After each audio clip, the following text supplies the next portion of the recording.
हिजाब पर हाईकोर्ट के फैसले के खिलाफ कई मुस्लिम संगठन सुप्रीम कोर्ट पहुंच गए हैं, लेकिन ये लड़ाई अब कोर्ट के साथ साथ एक बार फिर सड़क पर आ गई है। मुस्लिम संगठनों ने कोर्ट के फैसले के खिलाफ आज कर्नाटक बंद का ऐलान किया है। बंद की अपील मुस्लिम संगठन अमीर शरीयत ने की है, जबकि popular front of India, social democratic party of India और कैंपस फ्रंट ऑफ इंडिया ने इस बंद को समर्थन दिया है। हाईकोर्ट के फैसले के खिलाफ कल सुप्रीम कोर्ट में अर्जित सुनवाई की अर्जी लगाई गई थी, लेकिन कोर्ट ने कह दिया कि मामले को होली के बाद ही सुना जाएगा। आनन फानन में मुस्लिम संगठनों ने बैठक बुलाई और आज कर्नाटक बंद का ऐलान कर दिया।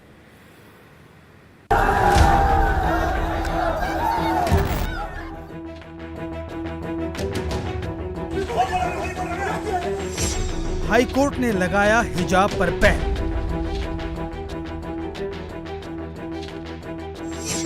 सुप्रीम कोर्ट करेगा हिजाब पर सुनवाई।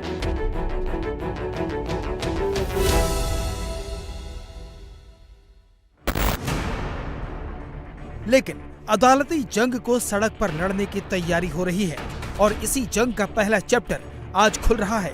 हाईकोर्ट के फैसले से नाराज मुस्लिम संगठन अमीर शरीयत ने आज कर्नाटक बंद का ऐलान किया है।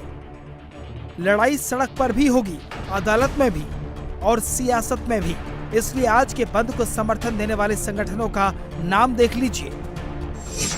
Popular front of India, social democratic party of India और कैंपस फ्रंट ऑफ इंडिया ने भी बंद को समर्थन देने का ऐलान किया है।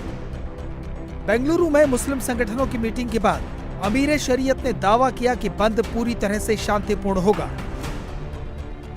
हाई कोर्ट के अफसोसनाक फैसले पर नाराजगी का इजहार करते हुए कल बरोज़े जुमेरात 17 मार्च 2022 पूरी रियासत कर्नाटक में मुकम्मल एक दिन के पुरअमन बंद का ऐलान हम करते हैं।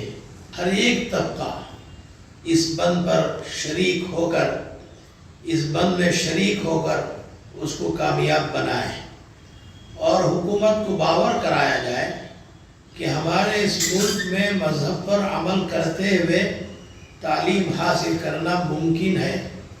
इंसाफ पसंद बिरादरान वतन से भी इसमें शामिल होने की हम गुजारिश करते हैं। शांतिपूर्ण बंद का दावा किया जा रहा है, लेकिन असलियत का ट्रेलर कर्नाटक के भटकल में एक दिन पहले ही दिख गया।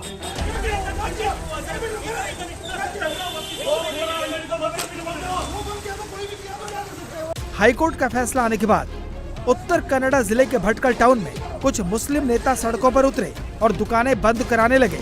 कुछ नेताओं ने तो अपनी मर्जी से दुकानें बंद की, लेकिन बहुत से लोग ऐसे भी थे जो बंद में शामिल नहीं होना चाहते थे। कुछ मुस्लिम नेता उन दुकानों को जबरदस्ती बंद कराने लगे। इसके बाद मौके पर पुलिस पहुंच गई। आखिरकार पुलिस की सख्ती काम आई और जबरन दुकानें बंद करवा रहे लोगों के तेवर नरम पड़े।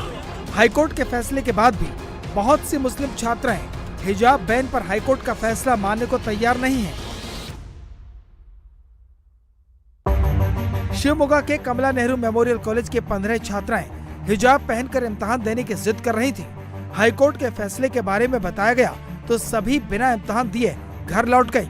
इसी तरह उडुपी में हिजाब पहनकर आई छात्राओं को कॉलेज में एंट्री नहीं मिली तो वापस लौट गयी। होसपेट जिले के विजयनगर टाउन में कॉलेज की दीवारों पर हिजाब इज अवर राइट लिख दिया गया। हालांकि जब कॉलेज मैनेजमेंट को इसकी खबर लगी तो तुरंत ही दीवार पर पेंट करके ये स्लोगन मिटाए गए। छात्राओं के कंधे पर बंदूक रखकर सरकार पर निशाना साधने की सियासत हो रही है।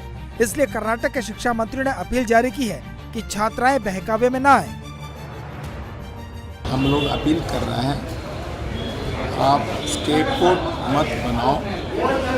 आपका शिक्षण बहुत इम्पोर्टेंट है, इसलिए पहले जैसा आप लोग यूनिफॉर्म डालकर डिसिप्लिन स्टूडेंट जैसा स्कूल एंड कॉलेज आता था ऐसे ही आ जाओ। आपको पूर्ण राइट्स है सुप्रीम कोर्ट जाने के लिए। आप जा चुका है, मगर सुप्रीम कोर्ट डिसीजन आने तक आपका शिक्षण और पढ़ाई में लोप नहीं होने दो, आप स्कूल आ जाओ।